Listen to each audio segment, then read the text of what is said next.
In my village, we don't kill fireflies anymore. 3 children disappeared from Asaba in 6 nights.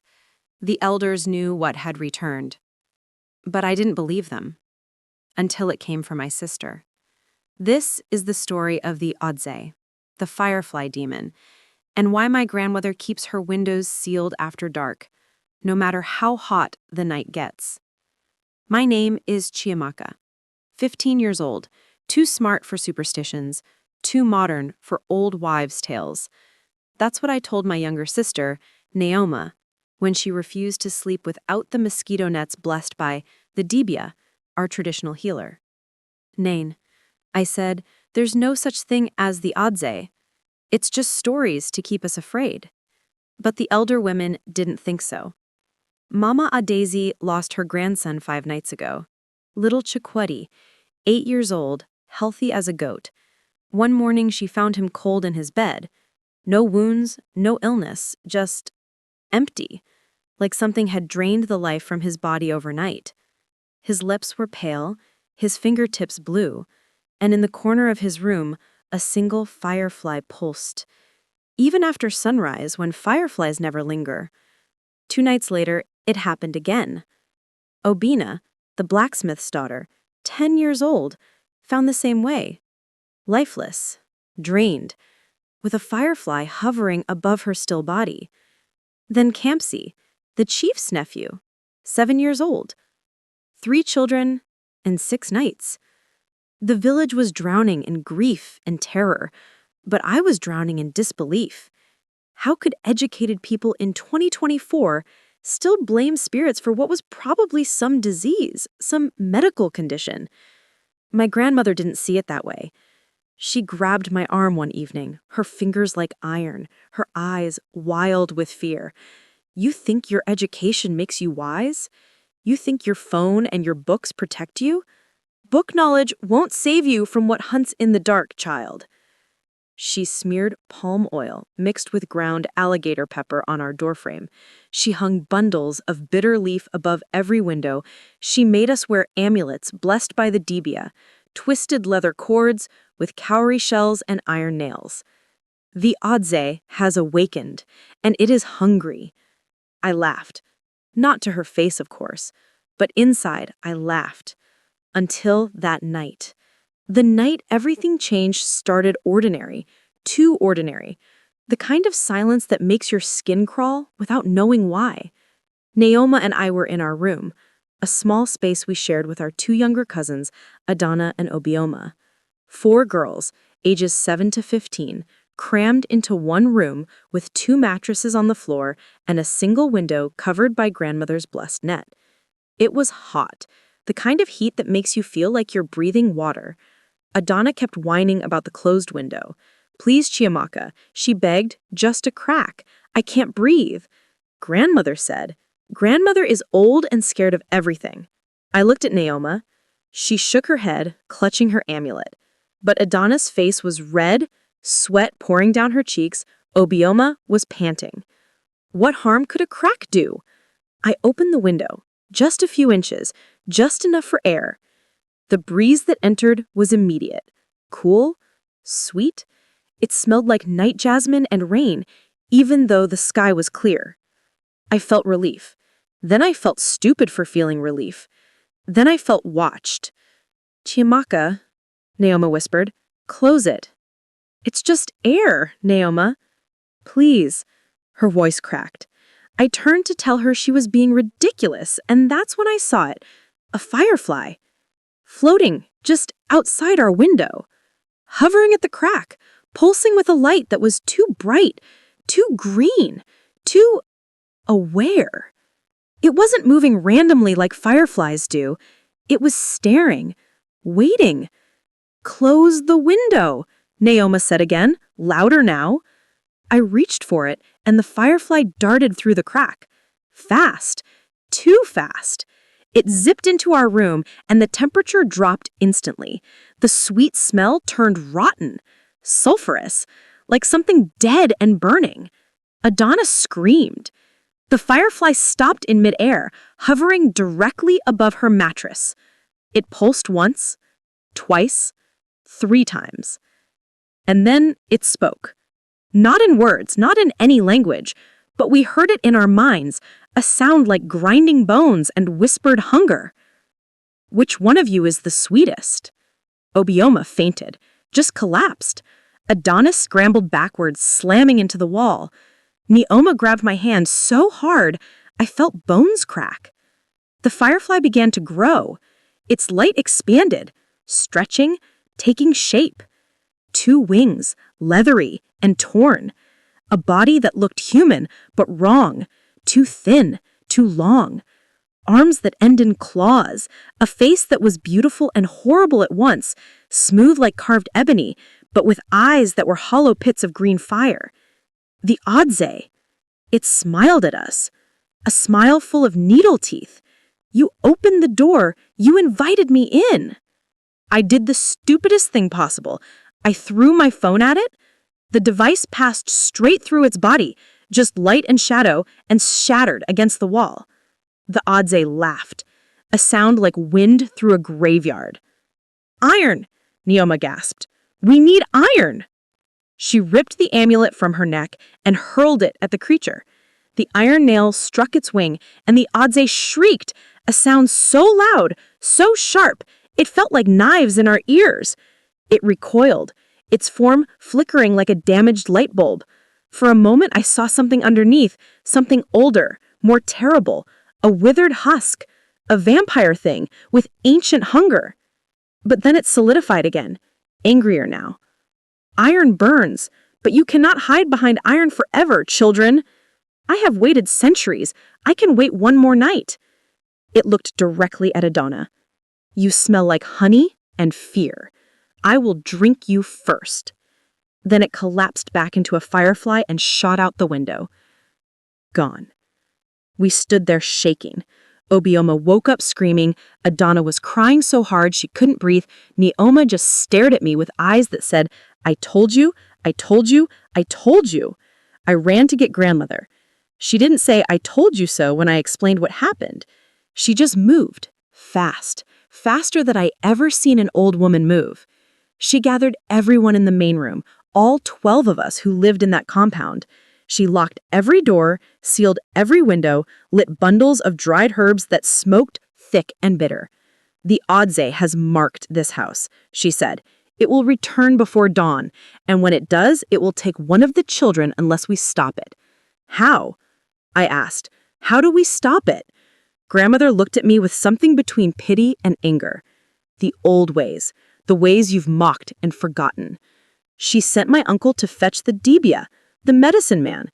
He arrived within an hour, carrying a leather bag and smelling like earth and blood. The Dibia was younger than I expected, maybe 40. He didn't look mystical or wise.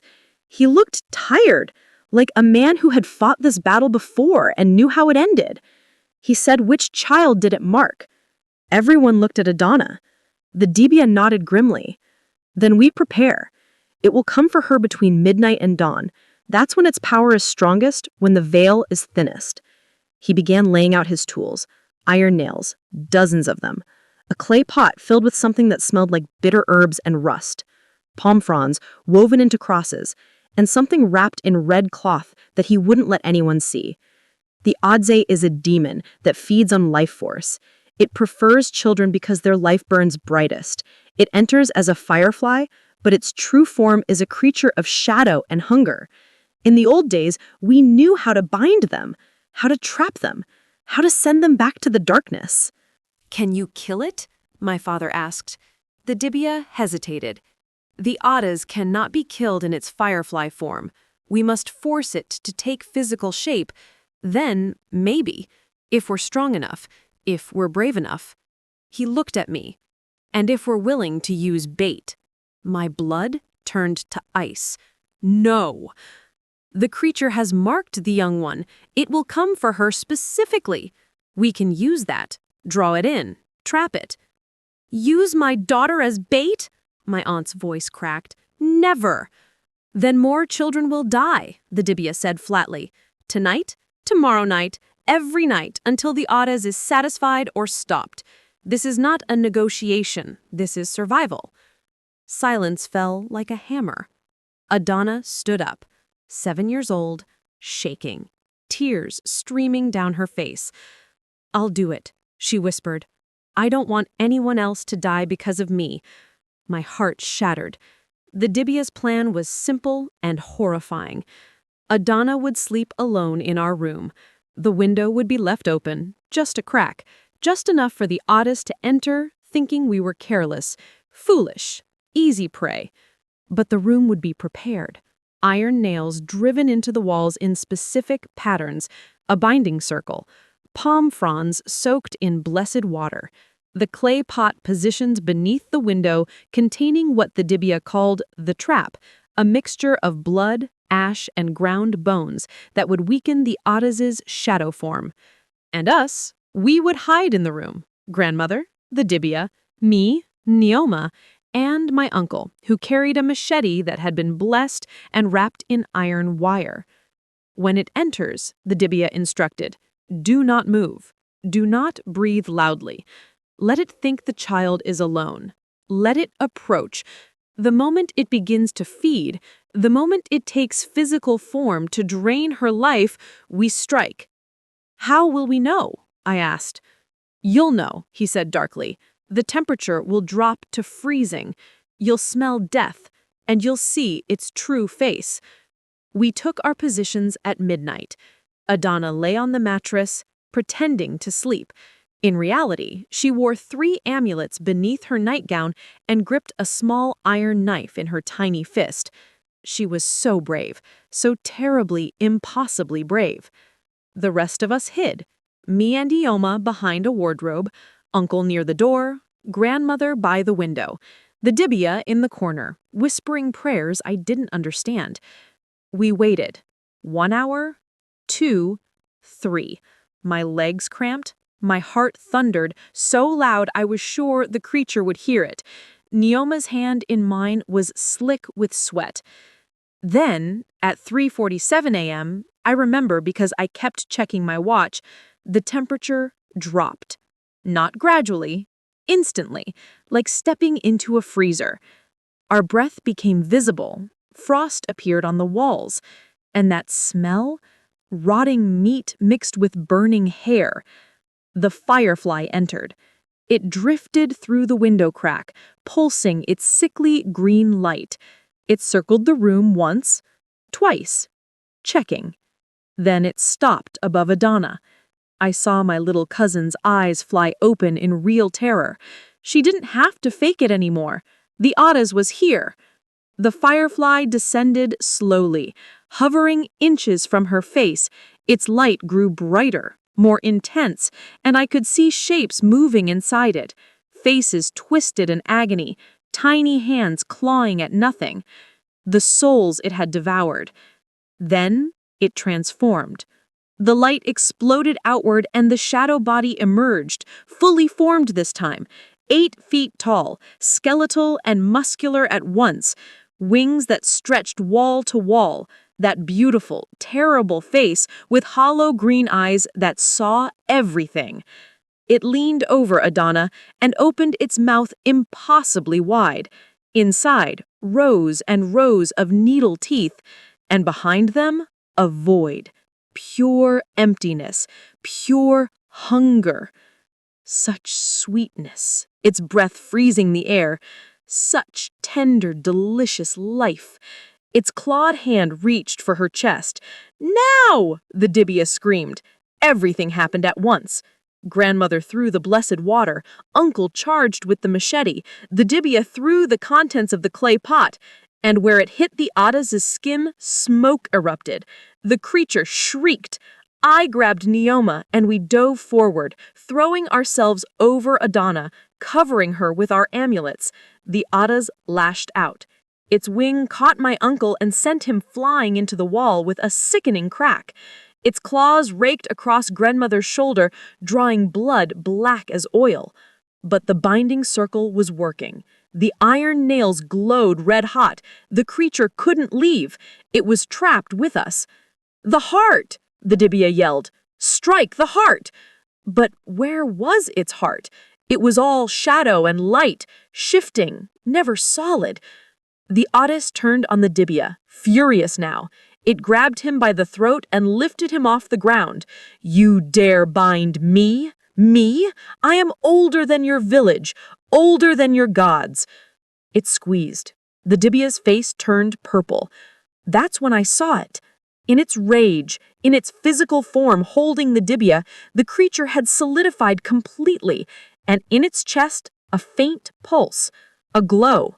Not green, like its eyes, but red, like a dying coal. Its heart, its true heart. I didn't think. I grabbed the iron knife from Adana's hand and ran. The Adze saw me too late.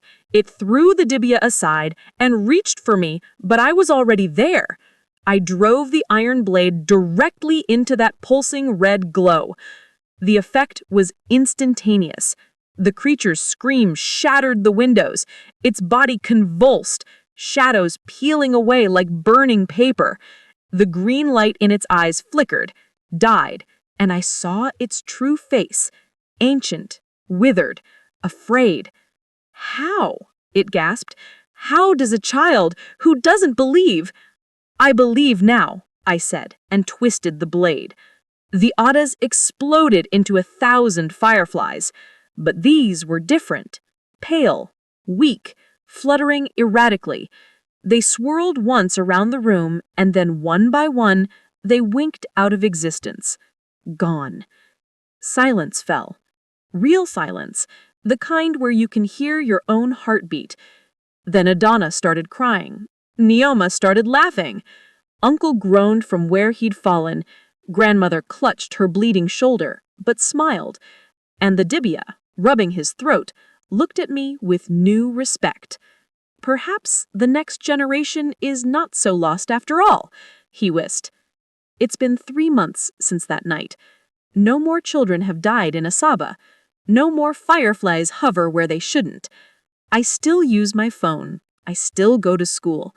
I still believe in science and medicine and the modern world.